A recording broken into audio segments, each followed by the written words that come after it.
مسلمانوں کی جماعتوں کے قائد اعظم، حیدرآباد کے عالم دین، حفاظ، مفتیان اکرام، مشائخین عظام، مساجد کے کمیٹیز و اماموں کے صدر، حیدرآباد کے ایم پی، پرانے شہر کے چیف منسٹر، عظیم الشان شہنشاہ، محافظ امت، رہبر شریعت، مسیحا امت، نقیب ملت، دور حاضر کے ارطغرل غازی، قبلہ محترم مولانا الحاج العمرہ الزکوٰۃ النماز و الجماعت عالی جناب اسد الدین اویسی صاحب قبلہ مدظلہ و علیہ، آپ نے ہمیشہ کی طرح اس سال بھی ماہ رمضان میں روزے کے دوران جلسہ یوم القرآن میں مودی کا ذکر کیا۔ جلسہ یوم القرآن سے مودی کے کارنامے، چوکیداری وہ خامیاں بیان کیے۔ اس بار آپ نے جلسہ یوم القرآن سے اتر پردیش کے چیف منسٹر یوگی کا بھی ذکر کیا۔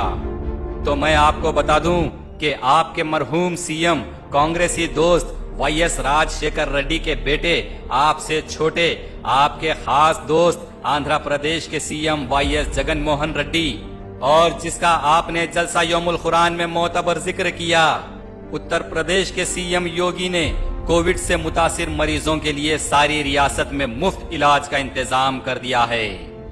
گورنمنٹ ہاسپٹلز میں بیڈز نہیں ملنے پر پرائیویٹ ہاسپٹلز میں کووڈ مریضوں کا مفت علاج کیا جا رہا ہے۔ مختصر الفاظ میں میں آپ سے یہی کہنا چاہوں گا کہ آپ حیدرآباد کے ایم پی ہو کر ہر وقت are S S, Hindutva, Modi Modi Yogi, Uttarakhand, Assam, Bengal, China, Ladakh, Delhi, یہ سب تو آپ کر لیتے ہیں، لیکن اپنے شہر، اپنی عوام، اپنے حیدرآباد کے لیے کام کب کریں گے؟ مودی سو گیا ہے، ٹھیک ہے، اسے سونے دیں۔ آپ کب جاگیں گے؟ آپ کب اٹھیں گے صاحب؟ چلیے یوگی نے جتنا کیا اتنا ہی کر لیجئے۔ مودی مودی کہنے کی بجائے اپنے ہر دل عزیز دوست، اپنے شہر، اپنی ریاست کے چیف منسٹر سے کہہ کر تلنگانہ میں کووڈ متاثر عوام کے لیے یوگی کی طرح علاج کا مفت انتظام تو کروا دیجئے۔ کم سے کم آپ کے مرحوم کانگریسی دوست وائی ایس راج شیکھر ریڈی نے جو آروگیہ شری اسکیم شروع کی تھی، کووڈ علاج کو اس کے تحت لے کر وہ اسکیم تو کھلوا دیجئے۔ اگر یہ بھی نہیں کر سکتے آپ، تو کم سے کم آپ کے اپنے ہاسپٹلز میں تو عوام کے لیے کووڈ کا علاج مفت کروا دیجئے۔ سیاسی جلسوں سے سارے ہندوستان میں پھر کر یہی بتایا جاتا ہے کہ آپ نے مسلمانوں پر احسان کیا ہے، آپ نے مسلمانوں کے لیے دواخانے کھولے ہیں، تو چلیے آپ کے دواخانوں میں مسلمانوں کے لیے ہی صحیح کووڈ کا فری علاج تو کروا دیجئے۔ آپ کے پاس کس چیز کی کمی ہے؟ آپ اگر کہہ دیں تو کروڑہا روپیہ جلسہ میلاد النبی کے لیے جمع ہو جاتا ہے، آپ کہہ دیں تو کروڑہا روپیہ بابری مسجد کی کارروائی کے لیے جمع ہو جاتا ہے۔ مسلمانوں کے 10,000 کروڑ کے اثاثے ہیں آپ کے پاس، 5 لاکھ کا تو ایسے ہی آپ پان کھا کر تھوک دیتے ہیں، تو کووڈ پیشنٹس کے لیے آپ کچھ کیوں نہیں کرتے؟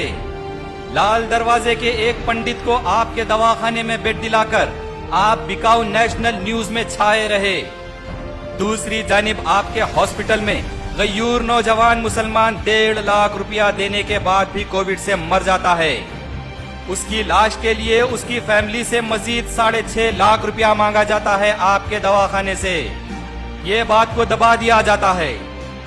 آپ کو پتا ہے کہ آپ کے شہر کے 63% مسلمان غربت کا شکار ہے، آپ کے شہر کا غیور مسلمان آپ کے دارالسلام بینک میں ہی گروی پڑے ہیں، کیجئے نا صاحب ان کے لیے کچھ۔ جس کو گورننس چلانا نہیں آتا وہ یوگی عوام کے لیے مفت علاج کر رہا ہے۔ آج گورنمنٹ اور سیاست تو آپ کے گھر کی لونڈی ہے، آپ کے پاس مسلمانوں کے 10,000 کروڑ کے اثاثے ہے، آپ کے پاس دواخانے ہیں، آپ مسلمانوں کے لیے کچھ کیوں نہیں کرتے؟ کب تک ہم آپ کے تقریروں میں Modi Modi, R S S, Hindutva, China, Ladakh سن کر تھالی بجاتے رہیں گے؟ یا پھر حیدرآباد کے غیور مسلمان یہ مان لیں کہ آپ صرف اور صرف اپنے کام سے بچنے، تقریروں کے ذریعے نیوز میں بنے رہنے اور کہانیاں سنانے کے ایم پی ہیں؟